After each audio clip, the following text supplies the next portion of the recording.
வணக்கம். 2024 நவம்பர் 26 செவ்வாய்க்கிழமை இரவு நேர 2 நிமிட வானிலை அறிக்கை. அதிகாரப்பூர்வ வானிலை அறிக்கைக்கு இந்திய வானிலை ஆராய்ச்சித்துறை அறிக்கையை பார்க்கவும். வங்கக்கடலில் உருவாகி நீடித்துக் கொண்டிருக்கக்கூடிய அதாவது திரிகோணமலைக்கு தென்கிழக்கே 175 கிலோமீட்டர் தொலைவிலும், வேதாரண்யத்திற்கு தெற்கு தென்கிழக்கே 420 கிலோமீட்டர் தொலைவிலும், சென்னைக்கு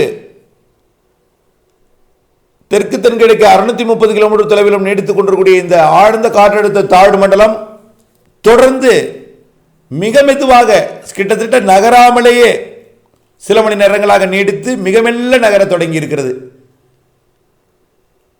இந்த நிகழ்வு 29ஆம் தேதி வரை தமிழ்நாட்டு கரையை நெருங்கும். 30ஆம் தேதி தான் வடகடலோரத்தை கடக்க இருக்கிறது செயலிழந்து.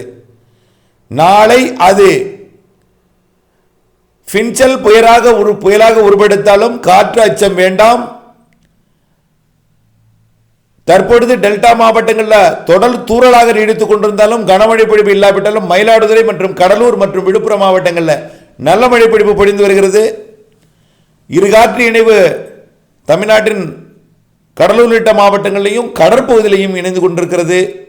படிப்படியாக இது நெருங்கி வரும்பொழுது, அதாவது 420 கிலோமீட்டர்களை விட்டு மெல்ல நெருங்கி வர டெல்டாவில் மழைப்பிடிப்பு அதிகரிக்கும். கண்டிப்பாக நள்ளிரவுக்கு பின் அதிகாலையில் நல்ல மழைப்பிடிப்பு நாளை பகலிலும் இருக்கிறது. 28ஆம் தேதியும் இருக்கிறது.